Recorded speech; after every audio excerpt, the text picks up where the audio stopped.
Sorry now, folks. Let me just see if I can get my cool music here, my lounge music.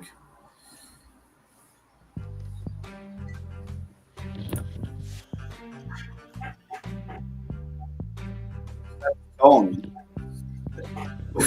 Welcome to Moth the News with myself, Keith Walsh. We got our guest. I'm calling you guest this week, but could be a regular. We'll see. Angie Mezzetti and our chief reporter, Phil. How are you, Phil? I'm pretty good, all things considered. I was up I got up just before I went to bed last night, Keith, and was in Bodø in northern Norway. Got up to a snowstorm. I had to walk to the airport because it's a tiny little place, but a very beautiful place. So I don't know whether I'm up or down now. But when you said we're going live to talk about the news, I'm here as always for you, brother. Yeah. Angie, how are you? Are you keeping well? I'm pretty good, yeah. Nice day outside. It's good. You were traveling recently? Misha, yeah, I was in Italy recently in a place called Sirmione. We got cheap flights in and out of Verona, stuck a pin on the map, said, let's go to Sirmione. Beautiful, beautiful place. Beautiful. On the lake garden. It was gorgeous. Just a few days. It was great. Oh, how the other half lived. Yeah, yes, right. I'm looking out at the car park of a pub here in Horsham in West Sussex. But the weather's nice. That's the main thing. Let's just have a look at where Phil was. Hold on a second now. Sorry, does that mean you're in the pub in Horsham? Is that what you're trying to tell us? I wish. The biggest story about the pub that's across from me is that as soon as I moved into this flat, my sister lives in the town and her brother-in-law, and they both told me on separate occasions that there was a man stabbed in that pub. Lovely. So I haven't been in. I'm from the north side of Dublin. That'd make me feel at home. Yeah. This is where you were this morning, like literally a few hours ago. Phil, can you tell us a little bit? Yeah, that photograph was taken as I walked to the airport this morning in the town of Bodø, which is just inside the Arctic Circle. And lads, it's the end of April. Nowhere on the world should look like this unless there's penguins. Now, the penguins at Bodø were just out of shot when I took this. But yeah, I got up this morning. I saw the weather forecast was going to be snow.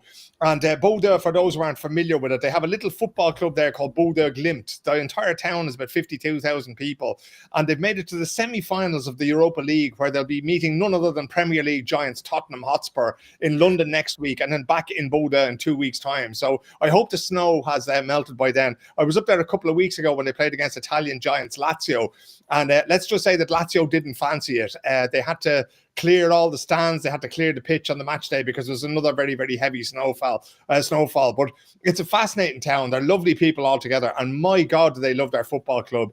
And one of the funny things about them is that 5 or 6 years ago, they got together and they decided that they weren't bothered about winning anymore, that they just wanted to perform well in everything they do. And that doesn't matter if you're selling merchandise or hot dogs or if you're playing in central midfield. And since then, they can't stop winning. So pay a little bit of attention. I think on Moth News here, we'll carry a little flame for Bodø now and see how far they can go in the Europa League. But yeah, that was what I kicked off today. What country is it?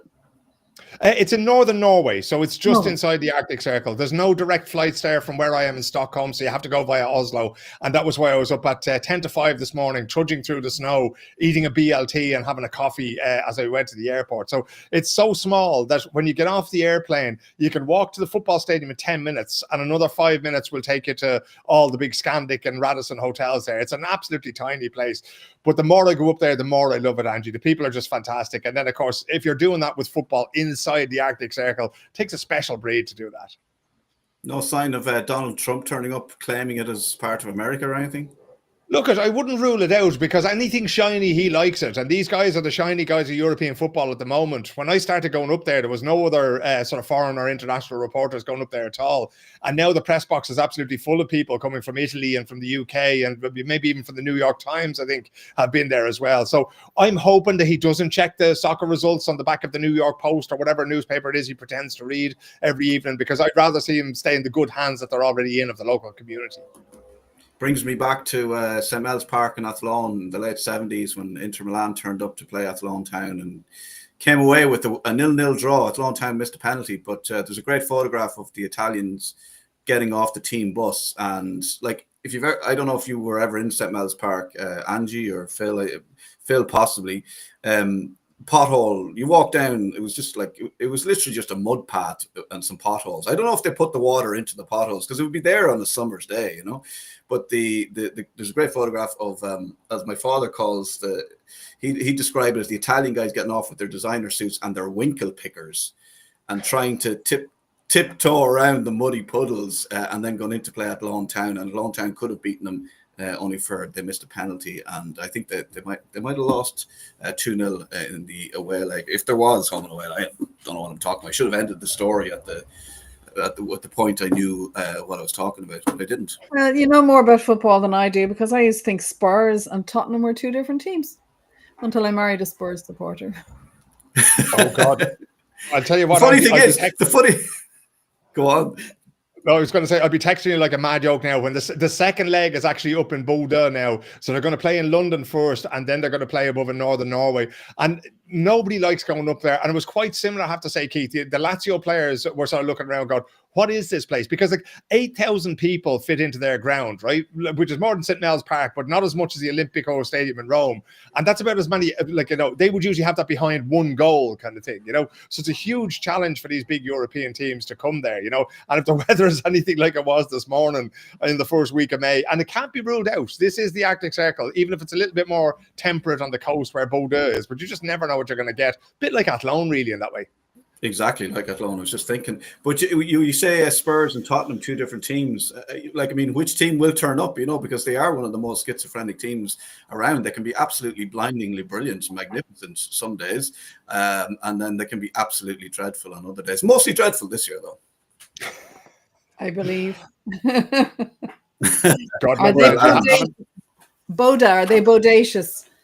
Oh, they're very, very bodacious at the moment, and it's incredible, you know, that like people in football in Scandinavia are generally lovely, but they're just particularly lovely people, you know. They have somewhere in my office here is a little coffee mug. It's one of these collapsible rubber jobs, and they gave that to me because like it gets so cold up there that they'll just hand you coffee to keep you from dying at any given point, you know. So that's always following around by St. Bernard with brandy. They must love you up there, Phil, because if you were the first journalist to turn up from, you know, not from the local paper, and you're still coming, like all these Johnny come latelys now, they're like, nah, Phil, you probably have a statue. He looks like he could be a local, then, don't you? Do you know what? I'm going to be that guy. I usually try not to be that guy on this show, but I actually just did an interview with the local paper up there because they're going, who's this beardy Irish fella who keeps turning up here and making films and interviewing our players and that kind of thing, you know? So it was fascinating because, you know, the way it'd be kind of like the same thing in Athlone Town or, you know, maybe Galway United or that. We're always fascinated by what other people think of us and how we do things and how they see us, you know? And this really is an instance whereby they are like, you know, on the spotlight now. There's only 4 clubs left. I think it's Atletico Bilbao, Manchester United, Tottenham and Bodø, and everybody's heard of the first 3 clubs in some way, but they haven't heard of the town. They don't know anything about them, you know. So I kind of get a lot of credit because I'm sort of telling the story of the town to the world, you know. So hopefully now the phone will start ringing with sort of, you know, my new fans above in Bodø. Who knows, they might even be watching this on bodø.nu, which I think is the website it's going to be out on. Brilliant. You're a local celebrity, and there was a bit of you weren't name dropping necessarily. You were just, you know, your celebrity status dropping. That's it. I kind of feel like the Norwegian Marty Morrissey at the moment is how I feel, you know. Jesus, you'd be doing live shows in the local hall, getting free cars off the local car dealers and all sorts. Yeah, don't mention the war. Well, you know, I'm glad you know it's. Somebody once said to me, never name drop. I think it was Bono.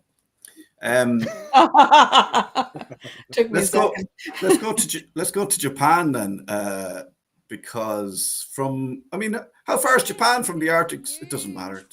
Have a look at this. That is going viral in this one rural town in Japan. Kids in this community, they are playing a trading card game where the stars, they're not like Pokemon, it's not like baseball stars, they're actually middle-aged or older men from their local community. There's 47 different cards, 28 feature local men with stats and special abilities. For example, Mr. Honda, who is 74, he is a former fire brigade chief who helped keep the town safe for decades. Sober master, Mr. Takashita, who runs the local soba noodle maker class. Who made them? It is actually being done by the local government. They wanted to strengthen the connection between the kids and the older generation in the community. Okay. And it just took off. The kids are like going to local events, volunteering for activities just so they can like meet their like idols of the trading cards. Oh, that's pretty cool, isn't it? I just love the idea. And I want to go to you, Phil, first. What would be your special skill if you were on a middle-aged person trading card? God almighty. I'd be tempted to say shelves, but then I'm looking at the ones behind me and I'm not sure they're 100% on the level there, you know. So, but I think middle-aged skills. Well, oh no, I have a parallel parking. I could park anything on a postage stamp. That's definitely what it is. That's my middle-aged, and specifically man skill, because us men love to talk about how great we are at parking. Oh yeah. I can park on a pin like that. Oh really? Yeah. My dad showed me. It's great, and I love when guys are waiting for you. Just go like, let's see how many it is, and I just go. It's really easy. Great. Great. Once you got the knack, once you line it up. Yeah. Phil, I would have said about you in your local community, you might be like the local judo master, though, if the kids were to make trading cards about you. The old martial arts might come into it all right now, you know, because that's one of the things that I actually don't teach as many kids anymore, but I certainly taught a lot of young people in my time in jiu-jitsu and that kind of thing. And it's kind of fun because I have this fairly sort of chaotic approach to it, like, because, you know, if you ever get a room full of kids doing anything, if you've ever tried this, like, and you go, okay, now I want all of you to listen to me, you've already failed, right? That's just not going to work, you know? So a lot of the coaching I do in that way is like, okay, we're going to play a game, you know? So it's like, okay, can you get your chest to chest, like, can you get chest to chest contact and hold somebody down? Because that's what judo is. You just want to get them on the ground and immobilize them, you know? So with that in jiu-jitsu, that's kind of the best way to go about it. So like, I don't know, but they'd probably kick my ass at the end of it because they always get to 15, 16, and then the boys shoot up and the girls get really strong and then they just beat the living daylights out of you. So I don't know if they would see that as a positive or a negative on my trading card. Well, you're the good local man that's teaching them how to fight, which is a good thing. It's different in where you come from in North Dublin, but it's they had to try to stop us fighting there. Exactly. Yeah. Angie, would you have so yours would be parallel parking? But this is nice, I think though, old guys. I want to talk about old guys. Old guys Okay. are just great. I mean, my father's long dead now, but he was just great. And he was a painter decorator by trade. And I remember one time, my husband is really good, and he's kind of coming up to old guy status now. And I'll come on to talking about solar panels and him in a minute. But my dad came into we moved into a new house, 3-bedroom, semi-D in Cabinteely years ago. Tom decorated, thought he did a great job. My parents came over the weekend and dad comes in, you know, he's kind of feeling along the wall, checking this craftsmanship. And he goes like, Tom, did you mean to put the dado rail on upside down? So like, we hadn't a clue. But like, you know, but all guys are great, and there's loads of these. If you ever watch Instagram in the Americas, you know, the grandies who just come in and just start fixing stuff straight away. All guys are just brilliant at that. I have to say, my husband is great example. He goes over to see my daughters and grandkids and all that, just takes the toolbox with them, just what needs to be done. When did that become a thing, Angie? I was never told about this, right? But now I find myself going down, fixing my daughter's bike. You know, like she lives in a university town about 2 hours south of here. And the same thing, the shelves have to go up and the IKEA furniture has to be put together and all that kind of thing. And you just turn up and you sort out about 20 different problems and then off you go again. And then the list is made for you the next time. I think I'm going down there again in about 2 weeks and there'll be another long list of things that either have to be fixed or paid for, one or the other. And you just have to fix them. I think that's now, but I was never told this in the maternity hospital back in the day. Somebody should have warned me that this was in my future, you know. But you must enjoy it too. You get a kick out of it. Yeah, that's like when you see her sort of, you know, she gives out a lot. She works in a pub, so she'll just be coming home at sort of 2 or 3 in the morning. That's her sort of student job kind of thing. And the bike is a great help, especially now at this time of the year when the snow is melting in Scandinavia. It's good to have the bike, you know. So it's great to know that she has that and that the bell works and the brakes work and everything else like that. And she's not going to get run over by somebody as she goes along, you know. So it is great fact. But don't tell her that, or she'll just ask me to do more of it. Phil, have you got solar panels?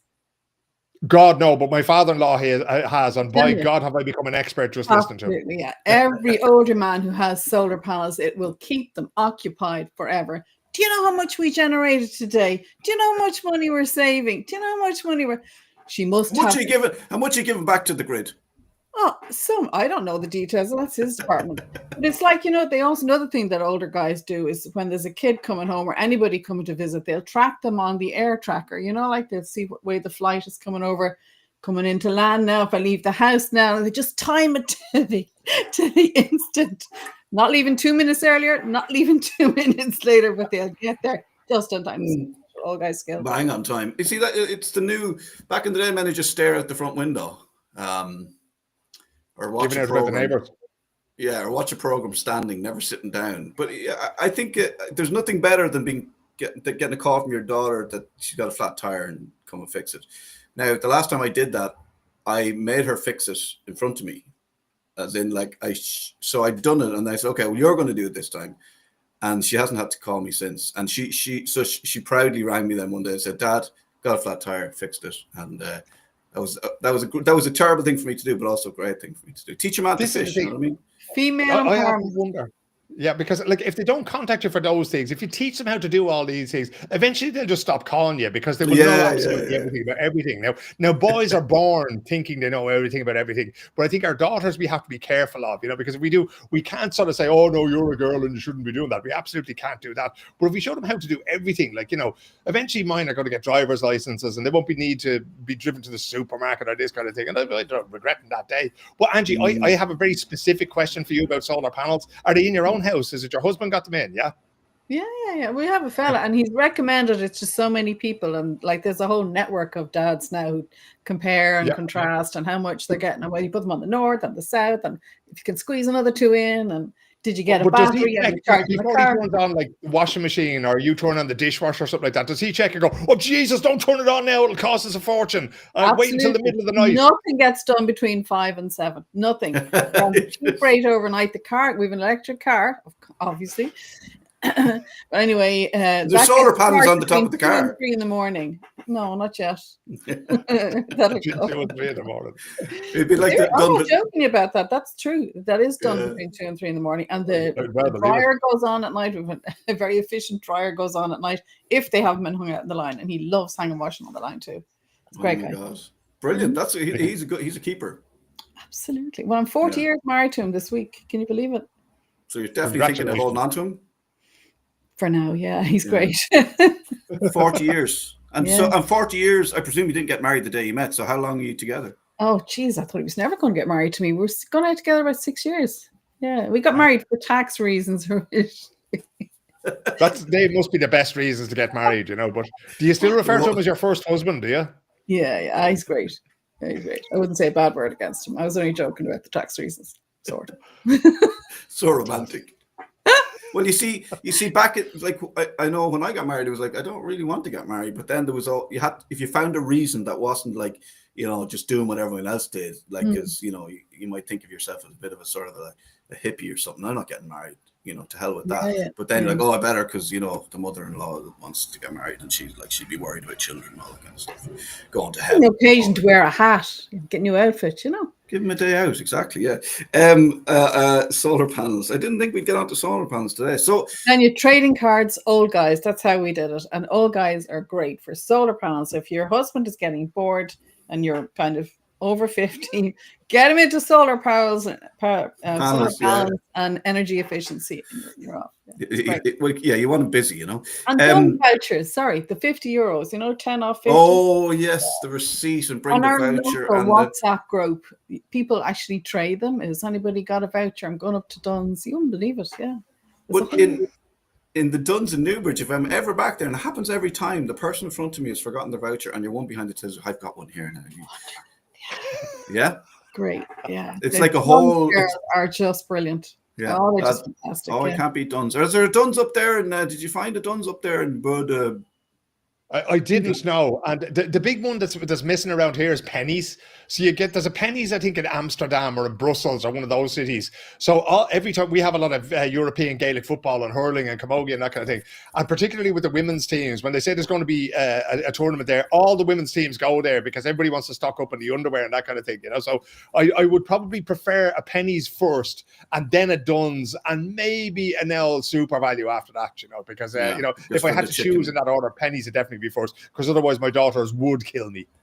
Yeah, totally. Yeah, we used to talk a lot about like I suppose the effect of the clothing and pennies on the environment and all that kind of stuff. Where was it coming from? How much you getting paid? All that kind of stuff. But I don't know if you've been following the tariff war between. I'm sure you have tariff war between Trump and China. And China, like, going, I don't know, it's 15% of our market in America. You're not that important to us, and they're having a great time on social media, especially on TikTok, taking the absolute piss out of Americans. And they're deep faking, or they're using AI to create these scenarios where it's a bunch of Americans, at sewing machines making clothes, but they're carrying a little bit of weight, they're eating lots of snacks, they're kind of taking naps, they're not really getting anything done. And then of late, over the last month or so, 200,000 empty shipping crates have containers have turned up in America from China. 200,000, because they're just like, they are. I mean, we think of China, I suppose, as this kind of like far off, downtrodden, no sense of humor. Sure, they're not even allowed to have Facebook over there. It's terrible. And then you see something like this happening on, like, they're the funniest people on this planet, the Chinese. And to send 200,000 empty shipping containers to America, I think, is the ultimate, just the funniest thing I've ever heard.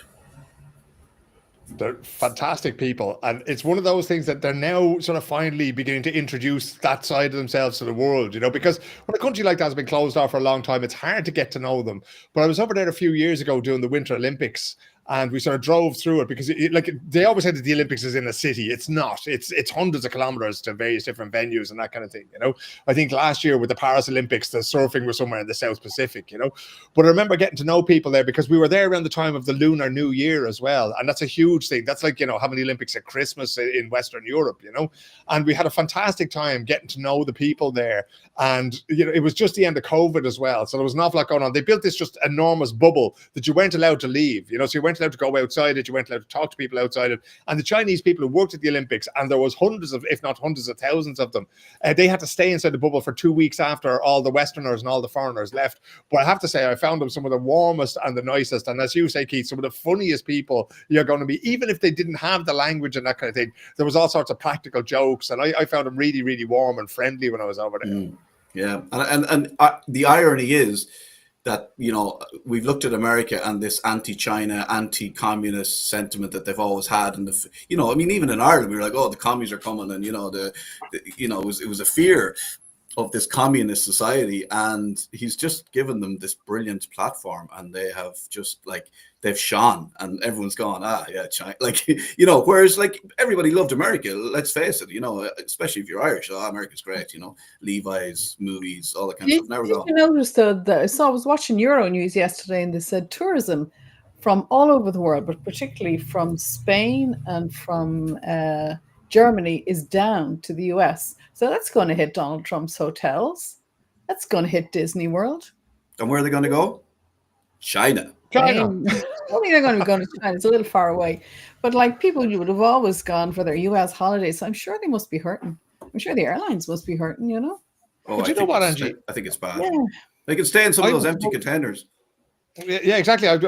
You could maybe put some of them in Manhattan and hire them out as hotel rooms, But I mean, I was supposed to be going there for the, I think the World Club Cup is on in soccer at June, July, and I was supposed to be going there for a few weeks to do that.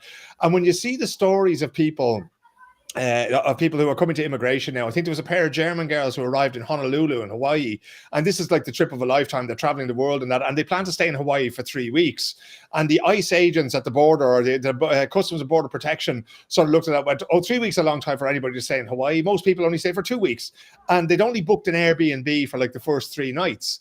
And that's a sort of a bit of a tell for these guys who are sitting at the border, because they think, okay, they're going to find somewhere to rent.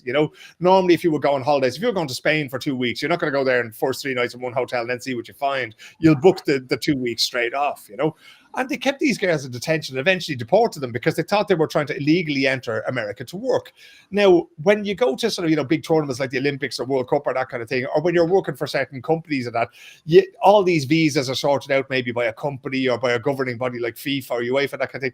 I don't know if I'd be too interested in turning up at, some Newark airport in New Jersey with an ESTA right now. You might have a little bit of luck and there might be a Murphy or an O'Mahony or an O'Sullivan sitting there and you might get sort of waved in, but you might not be lucky. And once or twice I've had them, because one of the things they try to do, border police do this all over the world, is they try to provoke you because they want to catch you out on something if you are up to no good. I remember being in New York in the 90s and they were saying, look, if you do want to move here to work, there are ways of doing that. This is not the way to do it. I was going, okay, I was only there for a few days, So it really is like, the likes of Florida, Disney World, Universal Studios, Los Angeles, all the things that, big boxing matches, big fights, this kind of thing. Even the World Club Cup itself, if you're coming up from, say, if there's a club from Ecuador or from Venezuela in there, are you going to go and watch that tournament? You're absolutely going to do nothing of the sort. No, you're not, because you could end up in one of those horrific prisons we've been seeing the images of in El Salvador, I think was that terrible prison.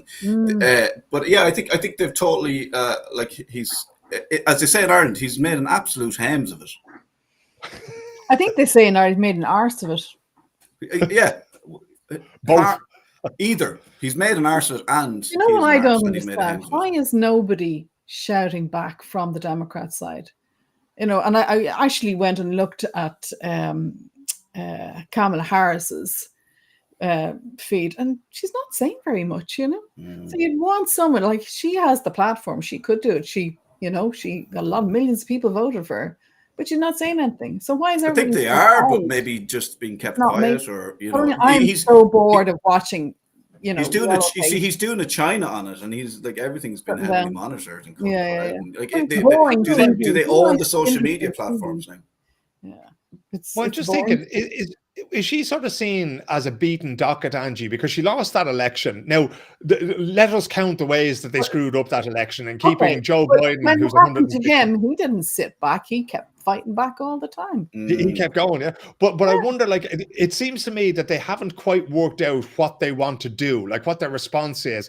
And one of the mistakes that the parties tend to make, especially parties of the centre left and the left, and I've been studying this for 20 years in Scandinavia, that they try to sort of address the points that Donald Trump is making, right? Let's take the one we were just talking about, immigration.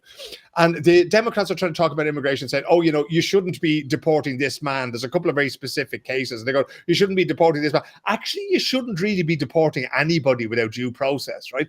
But by doing that, then they're allowing the game to take place on the home turf of Trump and the Republicans, instead of saying, forget all that. Let's talk about the economy. Let's talk about the cost of living. Let's talk about rent. Let's talk about all those things that are actually the things that bother most working class people there. And by deciding and sort of setting your own agenda, setting the discourse yourself, then you take away all that power that they have, because they keep talking about Venezuelan gangs and that kind of thing, and that sort of fear. Actually, if I may, Keith, and I'm going to be that guy again, I'm going to plug the interview that I did with the People Before Profit TD, Paul Murphy, and we spoke about this very thing, about how People Before Profit on the left in Ireland, they don't use fear to get their ideas across. And I asked Paul why they don't do that, because it's a very effective tactic. If you make people scared of something, you'll get that sort of visceral reaction out of them. And that's the kind of thing that the Democrats aren't doing. There has been a lot of protests in various different cities around the USA, not least last weekend, but as yet it doesn't seem to be sort of, coagulating or coalescing into a sort of a bigger political movement that actually might be some sort of opposition to Trump. Yeah, that's brilliant. That interview, we went out live today, and so as a podcast now. So if you go to Mothcast or the Moth News podcast, you'll find it there. Unvetted is Phil's title for the interviews he does. It was really good. I thought he was really good, and you know what? I enjoyed it. And he gave me hope. I was watching it going, actually, we might be all right here. That's the thing. I think we'll always survive in these situations. It's just a case of, what world will we have, in 5 years' time when this stall is over, and in 10 years' time when the one after that is over? What will America look like, when Donald Trump, when the next election comes around? We've kind of another 2.5 years of this nonsense before he'll take his foot off the gas a little bit, because it'll be time to get re-elected again. And that's the thing about Paul. You would get some sort of idea, but then again, I have to say that the centre left and the left in Ireland have made a lot of the same mistakes, not least Sinn Féin, by sort of throwing every minority they can find under the bus at the moment. A couple of years ago, they were telling everybody how great they were, and solidarity was a buzzword. All of that is out the window now, because they were kind of blindsided by the right and the far right, So it's going to be interesting to see. But as long as you have the likes of Paul there and that kind of thing, because they're very clear about what they want, they don't change from election cycle to election cycle. But as he said, they have a problem making these things stick in the news agenda, because Leo Varadkar or Micheál Martin or Simon Harris, they just say something, and sure, Angie, yourself, it tops the news as soon as they say something about Trump or about China or that kind of thing. That's just the way the world works, So it'd be hard for them to dominate the discourse in that way. But as you say, Keith, you'd have a little bit of hope. What did you think about Leo Varadkar coming out talking about the Pope and how the late Pope gave him hope because he was the first one to start talking about, who am I to judge whatever way people want to live the LGBTQ plus community. Yeah, no, he was more comfortable going to church again. Well, I wouldn't blame Leo in that. Like, it's a real Irish thing, isn't it? Let's go and find the most famous gay person in Ireland, and get a quote from them. Do you know what I mean? Like, it's a real obvious lowest common denominator thing, and he probably just gave them a quote. And I don't think it was necessary. I think he was Taoiseach at the time of. Oh, sorry. Okay, I thought that's why. I thought you were talking about since he passed. He came out. Well, he did, but that's why they went and asked him. Oh, of course, yeah, he was Taoiseach. I forgot he was Taoiseach. Jesus, was he any good? Next question. So what did you what do you make of the passing of the Pope? I mean, definitely, he's still relevant. Yeah, I mean, you just follow me. It's not just RTE that's covering; it's Sky, it's Euronews, it's all the American channels, because it's theatre. I mean, he was a very good man. I believe he's probably one of the good ones. The whole humility aspect of it, the way he would pay his bills, and there's loads of clips on him. I saw a really bizarre AI one this morning of him floating in heaven with a phone taking a selfie. Have you seen that one? It's bizarre. I haven't seen that one yet.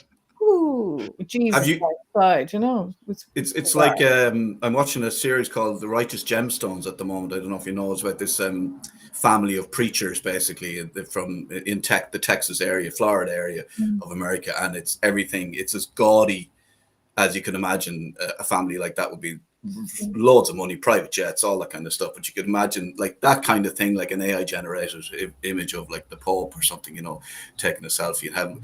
It would be right up their street. I felt quite sad that he died, only that I thought, will we get another one like him? Because I felt like with Pope Francis, there was stuff that happened around the previous guy, Benny, and then he kind of had to slip out the back door, and then they kind of needed to find somebody, and it took a while.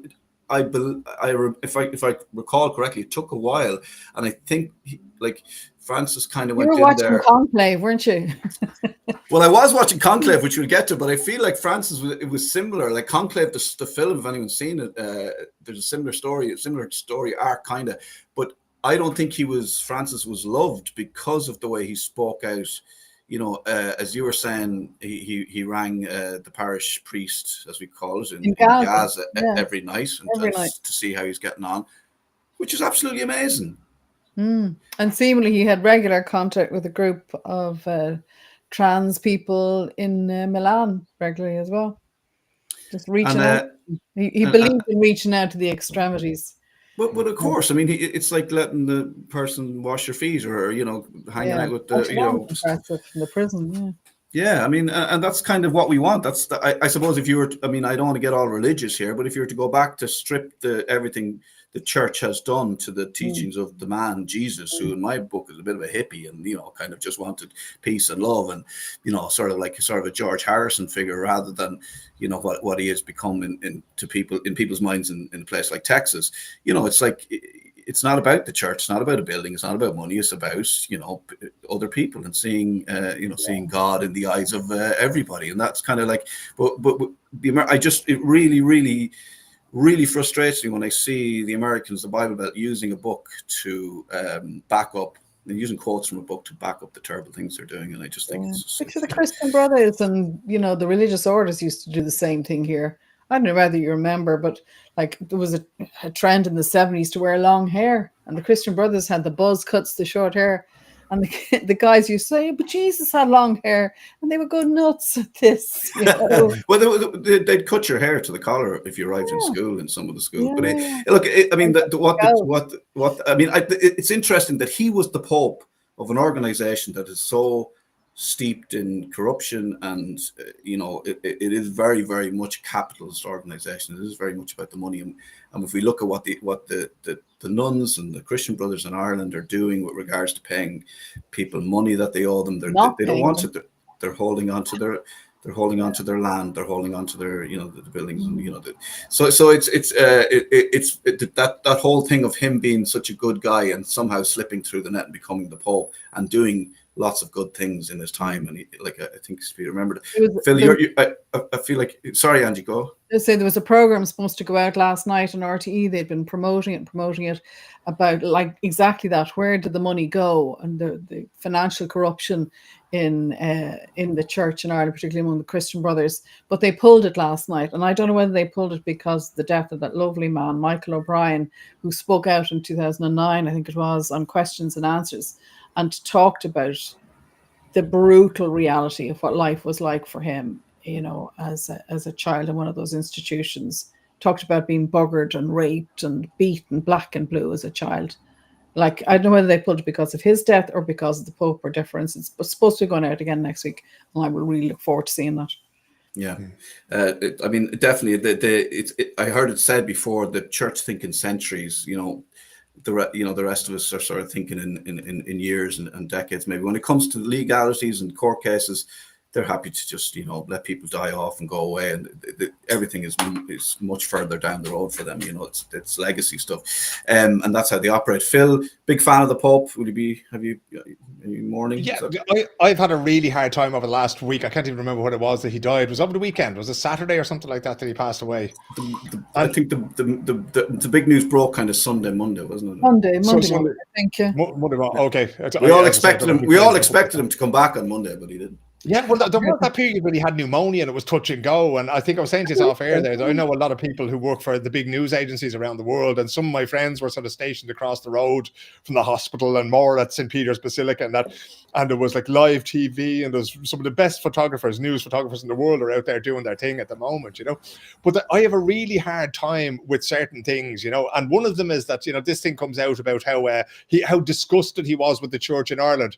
You're the Pope. You might be able to do something about that, right? You're sitting there with the checkbook. These people have been promised, you know, I think it's somewhere over 100 million or something like that, limited by a Fianna Fáil minister at the time, if I believe correctly. He went and made a secret deal with the church where their liabilities will be limited, but not even that has been paid.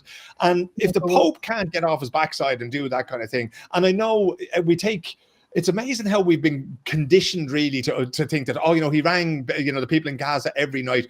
I think it's a very low bar to expect the Pope to oppose a genocide. I would pretty much expect every Pope to do that.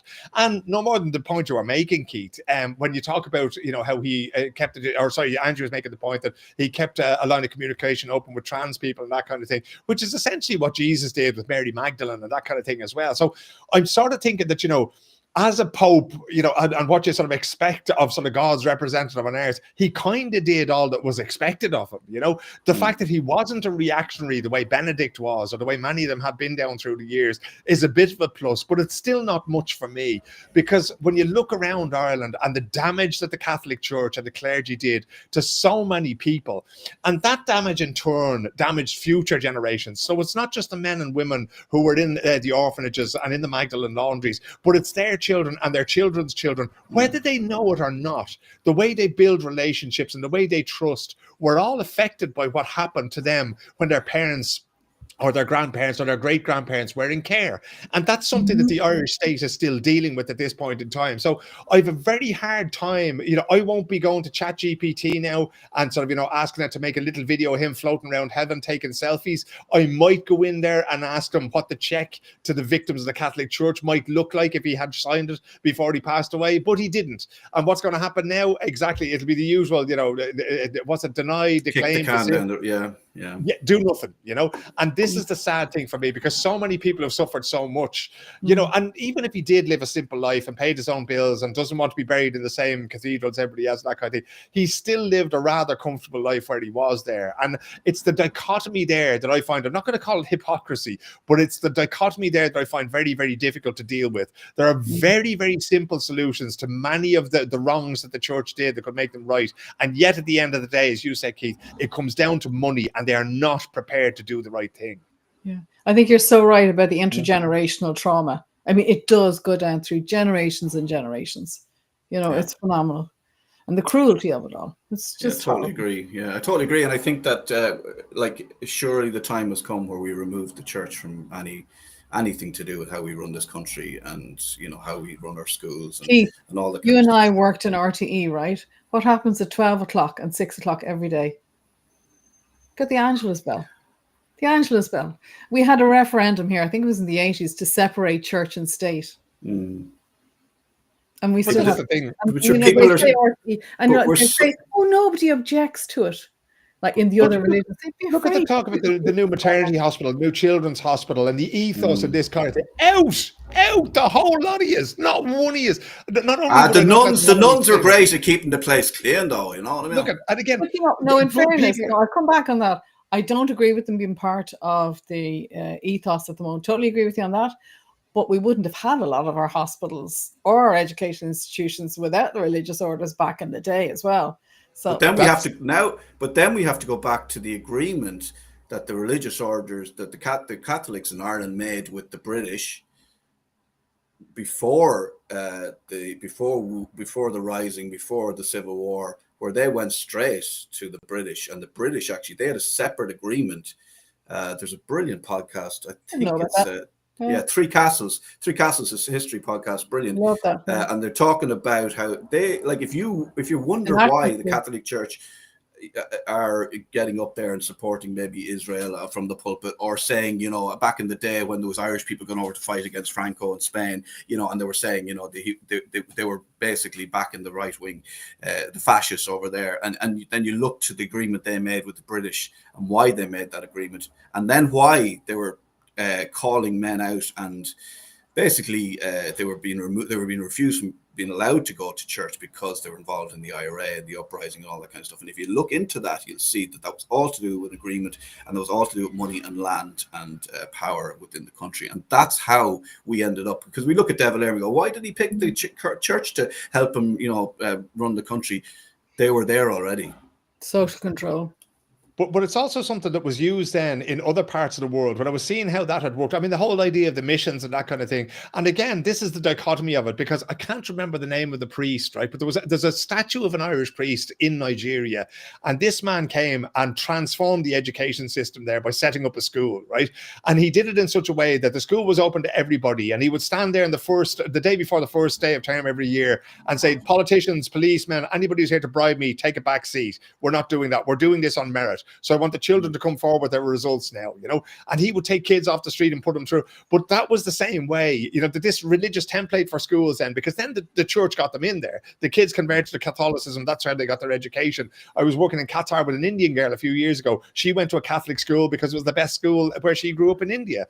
And that was then used. So the template that was formed in Ireland, where they ran the healthcare service essentially, and they ran the school system and the education system, that was then used in other countries. And that we really sort of didn't have a choice at the time, because after the period of 700-800 years of British rule, we didn't have that kind of infrastructure, and anything we did have had actually been built for us by the schools, starting off with the head schools, and it was usually the religious, because they were the people who could read and write, could do that. But I think the time has come in the year 2025, we're now 109 years after the Rising kind of thing, that the time has come to take those sort of outdated beliefs out of Irish society, and to give people the chance to put their kids into Educate Together schools, or to put them into different sorts of schools where they don't have that influence. Because on balance of it, while the church has obviously done some very good things, and while there are obviously some very good people in it, on balance, I think it has been very, very damaging for the Irish people over the last century. And I mean, very clever. It is the sort of colonizers' playbook, but very clever of the British to see that they could speak through the priest from the pulpit, because so many people would follow the lead of the local priest, and that was a very clever move. But that's where the power started, and if more people knew that, maybe they might view the whole situation in a different light. But they seem to just get away with everything. I don't think we're so traumatized we can't hold them to account. One thing I will say about that, and I went through convent schools the whole way up, or national school, which was education one, and then convent school. They do give you a lot of time to talk about social justice issues in religion class. Like, I don't remember doing religion as such, but it was always social justice issues, So they did stimulate a lot of discussion that way, whether you liked what they did or not. Yeah, but some people. The thing about it was that there was. You feel bad for the people who got involved to do the right thing, and struggle to do that. One last thing, because Phil, I'd say you're falling asleep there, Phil. Have you to go? Are you okay? Are you all right, Phil? Are you saying we're boring? He's been up since the day. He's been up before he went to bed. The Lint Bunny, just finish on the Lint Bunny, because I think this is a big story, and I think more Chockflation. Unbelievable. I love getting lint bunnies, and every year I usually have them on the mantelpiece in the kitchen or in the living room. And this year I thought a price point, €5 per bunny. This was kind of back in March. I'm going, not going there. Not because they seem to be, I don't know if it's true or not, like €3 last year, €2.50, €3. Then all of a sudden they're €5. I'm like, what's going on? I'd walk into Dunn's and Corners Court, and there was like a wall of lint bunnies. So I said, no, I'm not doing it. Fast forward, see into my local SuperValu last night, €3, clearing them out. So they obviously hadn't sold as much as they had in previous years. But if they can sell them for €3 now, why were they selling them for €5, €5.20? I know it's in the big scheme of things, it's not a big thing, but it's an indicator of, people have a price point. And I think €5, you're kind of going, nah, €5. Like, maybe if you walked in and it was $4.50, you'd be like, there's something about that. No, I had a €3 price point in my head, and I wasn't going beyond that. I'm just wondering if Donald Trump's tariffs are after crashing the chocolate bunny market. Say that again? I wonder if Donald Trump's tariffs are after crashing the chocolate bunny market at Easter. I mean, that's an absolute disgrace, Well, we do know that the price of cocoa has gone up. And this is the price of everything has gone up. Even with your €10 voucher off Dunn's, you do see the prices going up all the time. You would just throw stuff in your trolley before now, but not now. No. Coffee is the big thing in Scandinavia, in Finland, Sweden, Norway. People follow the price of coffee, and it's a 500 gram pack, and you used to be able to get it for maybe €2 when I came here, and now it's up to, after COVID, it was around about $6.50, and now it's up to €9, and that's a disaster, because if you're going to stay awake and stay warm in this darkness that you have for 6 months of the year here, it's very expensive. But I can sort of comfort you a little bit, Angie, and tell you that if you were in Norway, that lint bunny wouldn't have cost you €5, it would have cost you €9, or is it no, €7, because there's a 40% sugar tax over there, right? And I always forget it when I go to the airport, because you'd like something a little bit sweet with that very expensive coffee, and I always forget to get a couple of Twixes or a Snickers or something like that and stick it in my pocket. €4 I think I saw for a Snickers the other night in a convenience store, and I went, okay, talk about price points, Angie. I might pay a €5 for a chocolate bunny if it's a Lynch chocolate bunny. I'm not paying €4 for a Snickers in Norway. If you go for the Twix, can you just get one? Can you open the packet and give me one of them for $2.50? Yeah, I definitely think so. Give me the two fingers. With the 2 fingers to the Norwegian Twix prices. Okay, we leave it at that. So sorry, Phil. So the coffee is like the price of the pint here, as in like that's how they gauge things. Is this kind of thing? That's basically it, and it has now sort of taken over. When I moved over here, alcohol was very expensive, and now Ireland has caught up. But now coffee has gone absolutely through the roof. Like, it's mind blowing, and to the point where I think the price of coffee is worked out on a 10-week basis. So for 10 weeks, the price of coffee will be X, and that's how they trade the futures in these things, you know. Okay. And it's going to you're going to notice it now in your Starbucks or in your Bewley's or wherever else you happen to be in Ireland having a cup of coffee, because the price is going up. That's going up globally, but it's particularly, you feel it particularly here in the Nordic region where people just drink so much of it, you know. And there'll be one of the things that they use is the loss leader, you know. So sometimes they try to sell it a little bit cheap, sometimes even below cost, but nobody's going to be able to afford to do that because it's gone that expensive now. Do you know what you could do? You know, gather all those dandelions that are growing in the back garden and make dandelion tea. Really good. Do you know what I did? I was in Ireland last week interviewing Paul really Murphy, and I brought home 800 tea bags, Angie. We're going back to where we were in 1916. Barry's or limes? I'm only joking, but it's supposed to be quite dangerous to do it yourself. So if you want to buy a dandelion tea, you know, buy it. It's dangerous. You'll wet the bed. That's the problem. Phil, piss in the beds, didn't they? But yeah, Barry's or limes? Ours is a house divided, so we got both, and I'm not going to answer that question in a public forum because I get enough hate as it is. I've no fear, Barry's. Lions. Yeah, that's because it was lions. That's why you wouldn't say.